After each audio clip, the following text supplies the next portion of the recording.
I'm looking for people that smell like weeds. No, really, is New Birth is the largest land-owning black church in America. Wow. And so my position to my deacons is, why aren't we not raising cannabis? I'll be able to bring in black males. They're able to do it legally. I'm teaching them farming. Oh my God. I'm helping them to enhance the ecosystem. This is the kind of conversation. So if the guy, black boy in Bankhead said, they growing weed at the church, where do I join? Yeah. I am Rashan Ali, everybody's home girl, everybody's favorite soror, the Cool Soror, representing the ATL and the east side of Decatur. What's happening? Okay, here we go. It's the Cool Soror podcast, hosted by me, Rashan Ali. Let's go.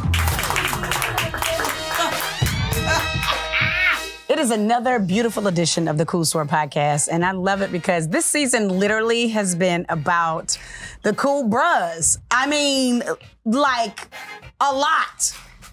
And I'm so, like, when I tell you I'm honored, like, truly honored to have our very next guest. First of all, I'm Rashan Ali, and the Cool Soror podcast, we literally are able to talk to men and women who are in Black Greek letter organizations about their stories and their journeys.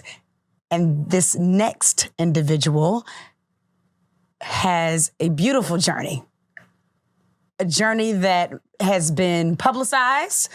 And I'm just grateful that he has said yes to him being on my show.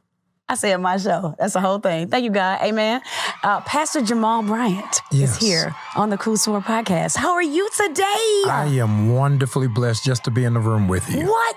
Oh, no, I'm grateful. Thank you. No. So when my producer, when I hit my producer, I was like, these are the people I want. Please go after him. And I think she went after you first. And your team said yes first. Yes, that's appropriate. Oh. Really? No, I couldn't even pause. You officially welcomed me to Atlanta. I did. And was the very first person to do it. And you were very kind to me, and you're the last gatekeeper of Southern hospitality. Come on. So I'm grateful. Yes, we did. We did that interview in 2018, prior to the pandemic, when you were appointed as the leader of New Birth Missionary Baptist Church, after the passing of our great leader, and that was a very it was a beautiful time, but it was a time where people needed to know that they had a trusted leader in you. What was that like after coming from, what Eddie Long had done for not only the city of Atlanta, but just for God, what he had done for the body of Christ? Yeah, it is very hard to come behind a legend. Mm-hmm. And so much of Atlanta is synonymous with Bishop Long. Yes. So there were only 2 billboards in Atlanta, Jermaine Dupri and New Birth. Come on. So if you welcome to Atlanta, if you ain't saved, it's so deaf. Right. If you are, watch this. Right. Come on, watch this. Those were the 2 options. Right. Yes. And so being a student here at Morehouse in the heyday of New Birth, I saw it in its meteoric rise. And never in a million years did I ever think I'd be living in Atlanta. And I never thought I'd be Baptist. I'm 3rd generation AME. AME, right. Yeah. My dad was the presiding bishop of the AME church. So when I left both Baltimore and the AME church, that was a thing. It was LeBron going to Miami. I mean, my jersey was being burned in the streets. Really? And it was a real walk of faith. I didn't know anybody at New Birth. So I had to really trust God to figure out what to do. I was also contending with a church that was in full grief. Like literal. Oh, no, real. Real grief. Oh, yeah. Those of you who don't know, if you have a friend who lives in London, ask them what it was like after the Queen died. Listen, that's what it was at New Birth. It was. Yeah. So to try to heal them and cast vision, so they crying with one eye open like, okay, who is this guy? Mm-hmm. Because I wasn't a spiritual son of bishops. I didn't come out of that church. So that they really had to trust in faith. And so it's been a journey. Yeah. When they were pursuing you, when did you know that God said this was okay? Let me tell you this. So I really wasn't in the running. Bishop Ellis from the Bahamas was overseeing the process and asked me to come fill in a Sunday to preach while they didn't have a pastor. So I said, okay. So I came the fifth Sunday in August of 2018. Okay. They had 152 candidates. I wasn't in it. 152 candidates? Yes, from pastors from literally all over the world who want this. New Birth, for those of you who don't know, holds almost 7,000 people. I walk in there, Rashan, is 750. Wow. I sit in the chair and I look at them 750 and God said, this can be your church. I was like, no way. Not me. Nuh-uh. I left out of there, got to Atlanta's airport, went through TSA. First call I get is from my dad. My dad was living in Chicago at the time. Says, hey, man, I saw you preach at New Birth today. I didn't tell him I had gone. Oh, you didn't even let him know? Okay. No. So he says, you really did well today. I said, oh, thanks. I said, how'd you see it? So he said, my flight is delayed in Chicago, and you just popped up on my timeline, and I don't even follow them. Rashan, he then says to me, did anybody talk to you about being the pastor? Your daddy, said, no. your daddy said Oh, that. yeah. So he said, He said, let me know if they call you. And then the rest is just history. So he, as an anointed man, knew. Yes. He knew. He knew immediately. How long ago in your life did he know that you were even anointed to even be in the ministry? Yeah, my dad knew that I was called to preach. He never wanted me to pastor. What's the difference for people that don't know? Okay, because my track has always been in civil rights. So I saw myself in the line of Reverend Sharpton, Reverend Jackson, but not over a local church. When I was at Morehouse, I was a pre-law political science. I went to Duke for grad school, initially for law school. And, your eighth grade teacher tell you always need math the rest of your life. Yeah. I didn't believe her until I got into real estate law. Oh, right. I didn't know what was happening. Rashan, I walked across that campus and signed up for seminary so quick. I know what I do know. I know the law. Yeah. But I don't know these percentages at all. At all. Yeah, get me out of here. Yes. So he knew that I was called, but really didn't think that I was going to go into pastoral ministry. And I didn't either. Yeah. But then you walked into it. Was it begrudgingly? Or was it like, okay? So I was National Youth Director at the NAACP, overseeing 70,000 youth across the country, college campuses. And in 1999, Kwesi Mfume was our president. Mm-hmm. And at our national convention, he got laryngitis and asked me to give the national address. Oh, Lord. See, this is what happens. Oh, yeah. Yeah. So I give the national address. I'm at that time 27 years old. It's the biggest night of my life. And it's the first time I'm in USA Today. I'm on CNN as civil rights leader to watch at 27. I get off of the stage, and Dick Gregory is there when I walk off the stage. The Dick Gregory. Rashan, he grabs me by my collar and throws me up against the wall. And I knew who he was from my parents' records. Of course. But I had never met him before. And I'm going in my speech trying to figure out what did I do wrong. And I don't know what kind of family-friendly show this is. It's very family-friendly. Okay. Or not. You be you. Okay. So he said the N-word and threw me up against the wall and says, you are out of order. So I said, I'm out of order? He said, when I was growing up, Black people, when they were in trouble, would call on two names, Jesus and the NAACP. He said, you are a part of a generation that doesn't call on either. He said, you belong in a church. Dick Gregory, who didn't even go to church. No. Didn't even believe in church. So I tell people all over the world, it wasn't T.D. Jakes, it wasn't Creflo. Dick Gregory called me in the pastor. So after that started my journey towards being a pastor. Dang, so this is not something that you were like, yeah, this is what I'm going to do. Because even though you grew up in the church and you saw, obviously, your father. Yeah. But I saw myself being Mfume's successor. And I wanted to go into NAACP. Lifetime. Yeah. But didn't happen. Yeah. And so you started in this world of ministry. Yeah. You know, how does it feel for somebody who didn't want that life, quote unquote? Yeah. But then you were called to that life. So now you're dealing with Jamal. Yeah. The human. Yes. And Jamal, the calling. Yeah. You can't be called.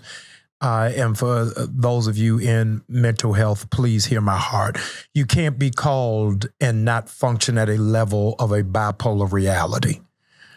Because you are hearing from God while talking to people. And so you have dual citizenship, that you have to bless those who use you. You got to pray for those who despitefully manipulate you. So to have to walk that tightrope is a difficult one, and I don't think most people understand what comes with that. Yeah. And you've been, Pastor Jamal, you have been, highly publicized for things that have happened in your career. Yes. And in your walk with God. Yeah.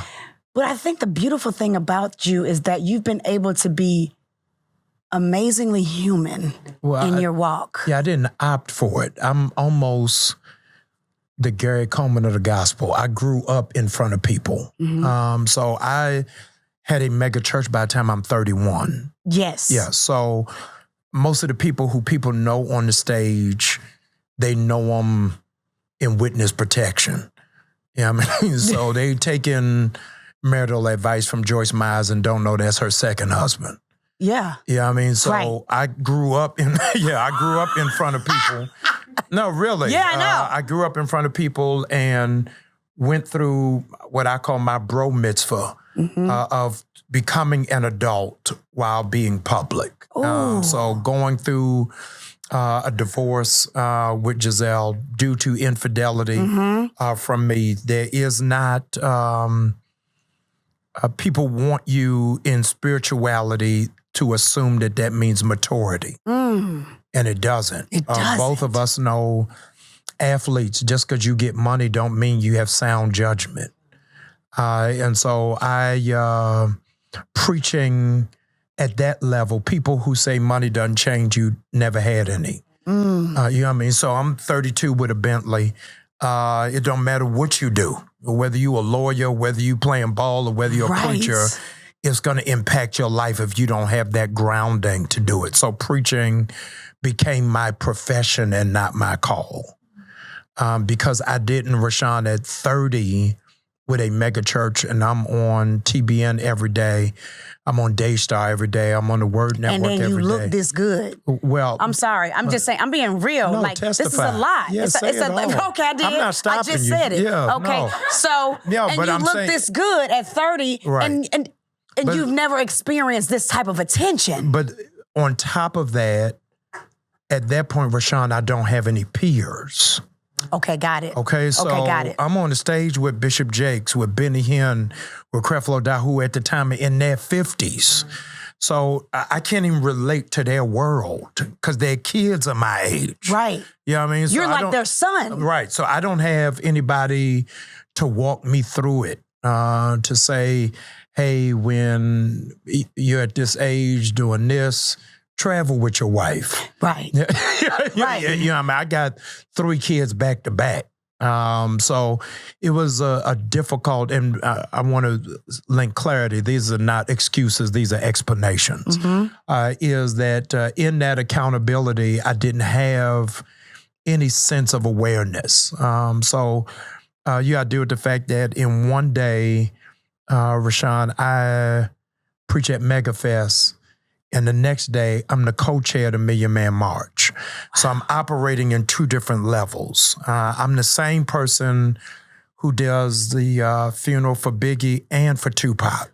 So I'm in all different kind of worlds that are beyond just church world. Yes. You know what I mean? So Yes. the people who can identify with that is very minimal. Nobody really can. Nobody You're could. probably the first of the to be able to do Biggie, Tupac, Million Man March, Yes. and then be the head of a mega church. Right. All in a week span. Yeah, so you have to understand my church grew at the same time as technology. Okay. So 2000 is when I started my church in Baltimore, which for Gen Zs who have no concept, that's the same year they introduced the iPhone. Mm-hmm. Yeah, so you had to understand contextually that we went from BlackBerry and Motorola two-way pages to this. So the people who people admire now weren't a part of the internet age. So I through my falls or brokenness or missteps, I introduced gospel bloggers. Yes. They didn't exist. I gave them their content. Right. No, Right. really. Right. They had nothing else to talk about. Kirk Franklin fell off a stage today. That was the end of it. And so here is somebody who is at that age who is identifiable at that level. And I think it was part, Rashan, of my grooming to take New Birth. Because somebody who hadn't been through a fall couldn't have pastored them. Oh, God. Somebody who hadn't lived through that kind of public pain wouldn't know where the tender spots are. And so having to navigate what is media, having to navigate healing families is not something I've read from a book. Yeah, it's or something learned you at did. Morehouse. Is something that I lived through in my own life. Oh, my God. Yeah. So you had to have gone through these things. Oh, yeah. To be able to be where you are. Absolutely. And when you're on the pulpit, when you're standing on stage, do you think that level of vulnerability and the things that you've actually been through, do you think that resonates more with the everyday person that's looking at you? Yeah, I think I had to because humility is not a natural gift for me. It's not. No, life made me that. So I don't know, had I not gone through that, what my comportment would be. I'd have to, the only way I'm here is by grace. You know, otherwise I'd be in this room by gift. That I was able to talk my way out of it or finesse my way. Those of your HBCUs, finagle. Yeah. I had to finagle my way out of it. But it is the humility of my life that my failures are always the same size of my success. And so he has put me in a place that my congregation reflects my journey. Ooh, that's good. That I have a GED and a doctorate. Yes, GED to Ph.D., which is what.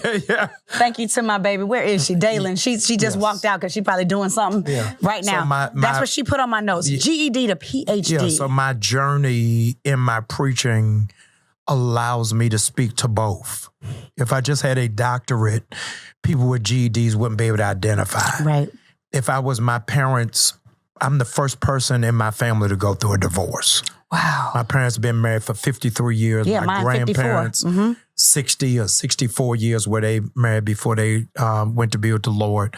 But having to be a single parent, having to be a co-parent, to have to live through a divorce was all the stuff publicly that was too. Yes. Was stuff that was necessary to enhance my sensitivity for ministry. Otherwise, I wouldn't have been able to identify. Did you willingly accept that? No, I didn't see it till I got out of it. While you're in it, my parents at the time had the largest church in Baltimore when I was growing up. So for me to fail the 11th grade, was I was Hester Prynne in the Scarlet Letter. I got shame everywhere. Wow. My parents, after I failed the 11th grade, sent me to live in Liberia, West Africa for a year to get myself together. And I went to the embassy school that had me with 27 different nations in that school. I come back to Baltimore. Rashan, an old deacon in my church, tells my parents there's a early college program at Morehouse. Send Jamal there for the summer just so he can keep his mind right. So I go to Morehouse for the summer.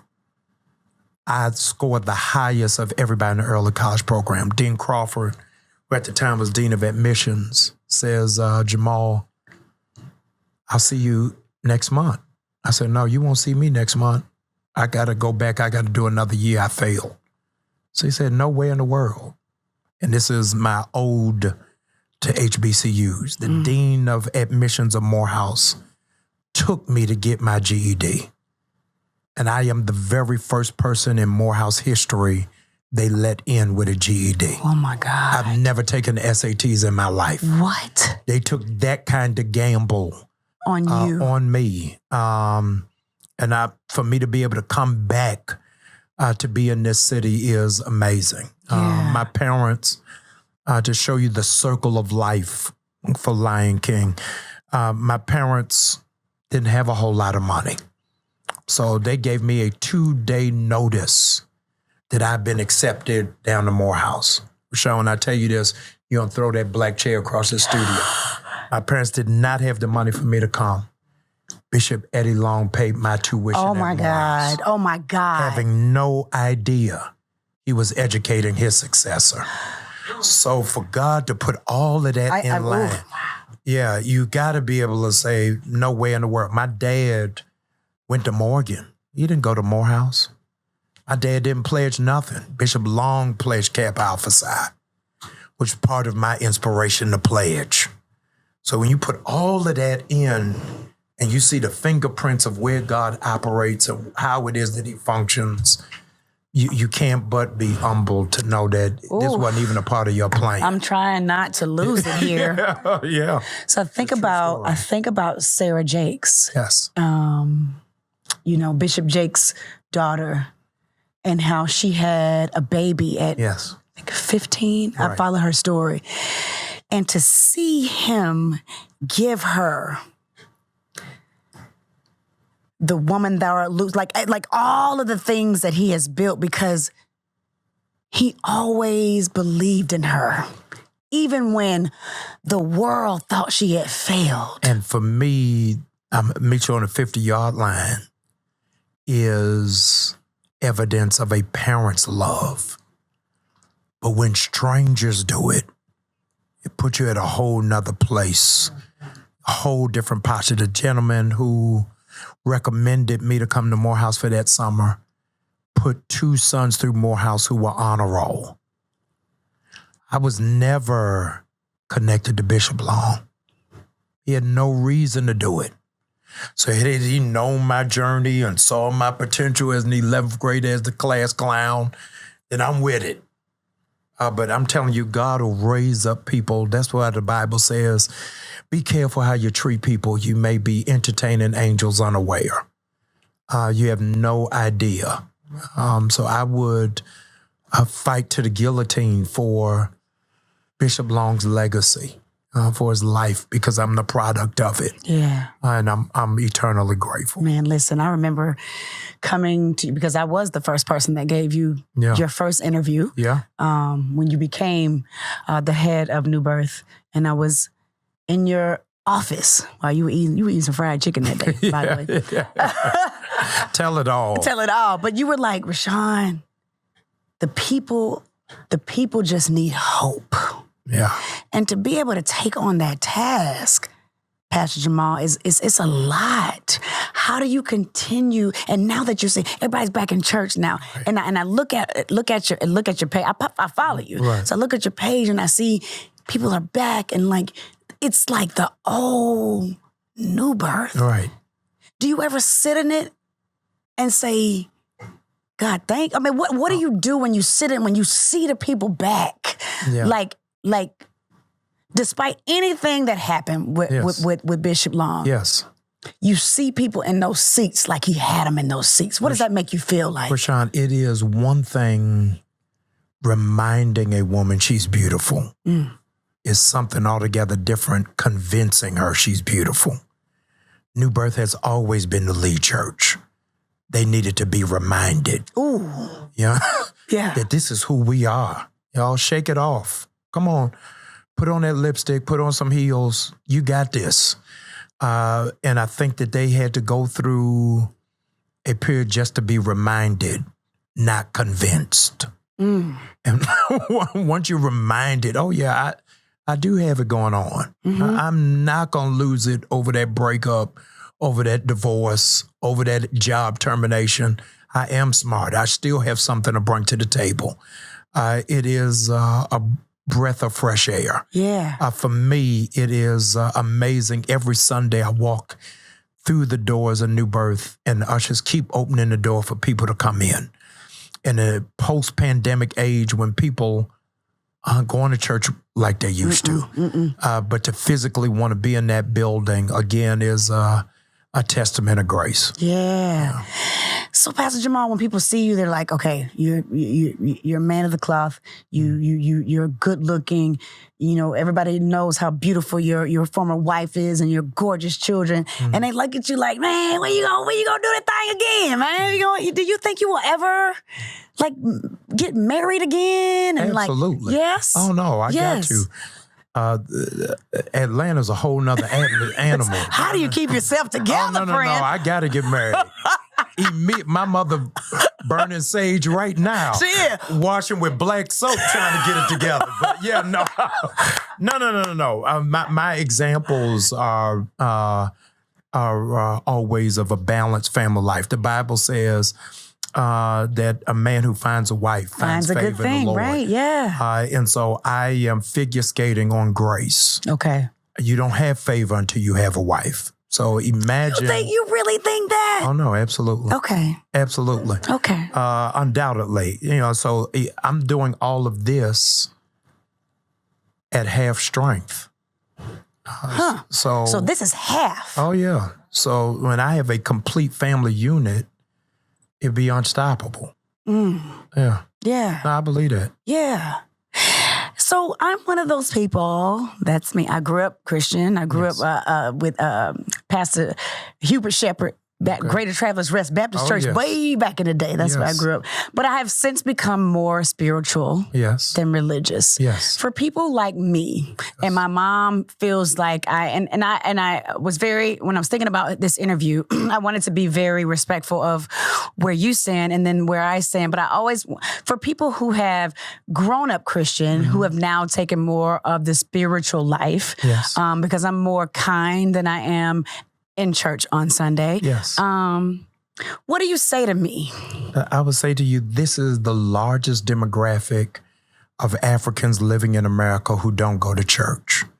And it is testament not to you, but the failure of the evolving of the church. I'll give you one example. Black Lives Matter is a stumbling block for the church because it is the very first civil rights movement in the history of America that, one, did not come out of the church, and two, is not led by a religious figure. And what my grandmother would put it this way, your slip is showing, is that the Black church has exposed that they don't know how to support what they don't lead. And so what the church has to do is really repackage itself, is that the Black church is almost in Leave It to Beaver. So we see family as a husband and a wife and two kids and marginalized single parents.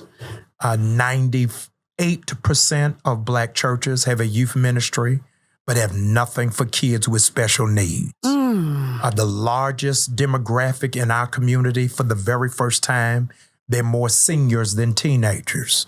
So, Rashan, it's hard to believe there are more nursing homes than there are middle schools. So most Black churches have a youth pastor but don't have a seniors pastor. Or let's go to the other side of the spectrum. The Black church will ask for your tithe, want your 10%, but never show you how to multiply your 90. So there's nothing about financial literacy. There's nothing about economic development. We just curate welfare worship, that if you shout, you're going to be debt free. If you yell, then you're going to be a millionaire. but nothing about delayed gratification, nothing about sweat equity. I opened up in our church that 92% of my congregation doesn't have an investment portfolio.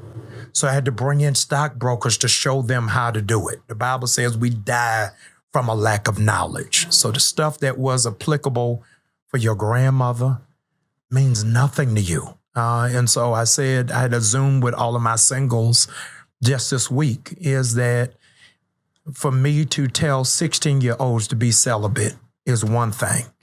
A 37-year-old who's used to getting some, I need a different kind of gospel. Yeah. So the church ain't telling me nothing about sex toys. They ain't saying nothing about the church telling me to be celibate, but my gynecologist saying something got to happen down there because your stuff's shutting down. Yeah. So we got to have real gospel for grown-ups. I'm about to go to New Birth. I'm going to New Birth on Sunday. No. So the church is not relatable to our generation and down. So imagine when I was growing up, they were telling you, don't have your phone on in church. I'm telling y'all, turn your phone on, take a selfie, use hashtag New Birth Now so that we can move forward. Society, Rashan, changes every 4 years, but church culture changes every 4 years, but church culture changes every 20. Ooh. So the average church is 15 years behind schedule. So those of you who watching, your church is so proud to be on Facebook, but all the youth are on TikTok. They are. They stopped being on Facebook when their mother tried to friend them. So you got to figure out, how am I relevant and how do I repackage? So I understand you are spiritual is what you want to call it, because we don't have a terminology of how do I love God when I hate the church? And can I love him without hating the politics of church? And so churches blew up in the pandemic and they're not doing their due diligence. Why? They grew up because we went virtual. So now I can go to church and I ain't got to worry about being judged by what I got on. Right. Now I can go to church and you ain't going to judge me because of my tattoos, because of my piercings, or because I have a same-sex lover. Yes. So you got to ask yourself, why is the church not saying nothing about Brittany Garner? Right. Right? Yeah. They stuck in the same place. Because she's black and she's gay. Okay. And what I said, I was in South Carolina 2 days ago.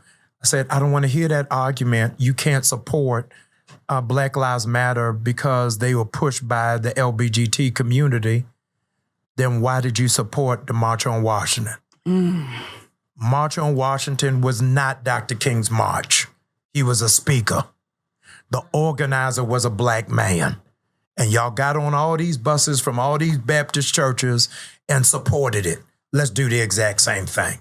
And so I think that the black church has got to have a real come to Jesus meeting and get into the 21st century. I got up, Rashan, after the Supreme Court ruling about that New Birth and me are pro-choice because Jesus is. Right. He said, behold, I stand at the door and knock. If you decide to let me in, that's pro-choice. Huh. God in the Garden of Eden said to Adam and Eve, all of these trees are available to you. I want you to pick those. I'm not putting this other tree behind barbed wire and the ADT alarm. Don't eat it, but that's your choice. Yes. Christianity in and to itself is pro-choice. But we don't say anything because a lot of black churches are white evangelicals in drag. And they don't know who it is that they are because their politics are thrown off and don't really speak to, you okay? I'm good, I'm fine. Don't really speak to what's happening in the culture. So, how are you leading in this effort to try to change the narrative? Or are you just saying, you know what, this is what I'm gonna do and help the people that are in my congregation? How are you making sure that more people think like this, or at least have this type of conversation so that they can try to change their thought process? Yeah, because I'm mindful that I'm not after Christians. I'm after people who don't go to church. And a lot of churches are just recycling people from other churches. That's not who I'm after. I'm looking for people that smell like weed.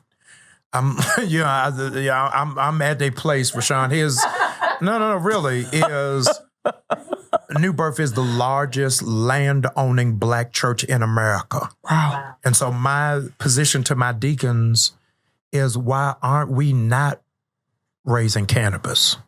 I'll be able to bring in Black males. They're able to do it legally. I'm teaching them farming. Oh, my God. I'm helping them to enhance the ecosystem.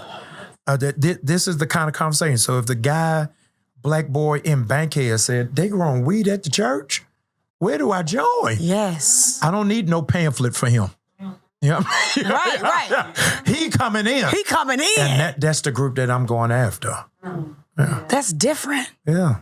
You're different. But you've been different from the beginning. I think that's why God. But Christianity, Rashan, is supposed to be different. But it's... We have made Christianity politically correct.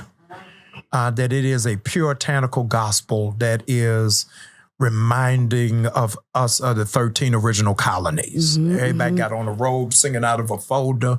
We sitting down at the appropriate time. We got to be out in time for brunch, where everything else has no real boundaries around it. You at FAMU, I'm at Morehouse.